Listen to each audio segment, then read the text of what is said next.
খবরদার, মন চাইলেই যা মনে চায় মুখ দিয়ে বলা যাবে। আমার রাসূল সাল্লাল্লাহু আলাইহি ইসলামের 11 জন স্ত্রী, এর মধ্যে একজন স্ত্রী ছিলেন একটু স্থূল আকৃতির, মানে মোটা। কি ছিলেন জানেন? ওই স্ত্রীর নাম কি? সফিয়া। কি নাম? সফিয়া বিনতে হুয়াই ইবনে আখতাব।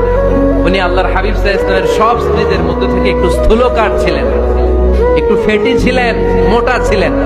আম্মা জান আয়েশা একবার ওনার প্রতি রেগে আল্লাহ রাসূল সাল্লাল্লাহু আলাইহি ইসলামের কাছে বিচার দিলেন যে আপনার মুটি বউ, মুটকি বউ।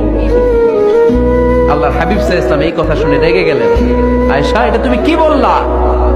তুমি সফিয়ারে মুটি বলে গালি দিলা। লাকাদ কুলতিলা কালিমাতান লাউ মুজিজাতহু লা মাসাজাতিল বাহর। আয়েশা, তুমি এমন একটা কথা সফিয়ার শানে বলেছো, এই কথাটাকে যদি সাগরের মধ্যে ঢেলে দেওয়া হয়, এই কথাটার তিক্ততা আর পঙ্কিলতা পুরো সাগরের নীল পানিকে মুহূর্তে কালো করে দিবে।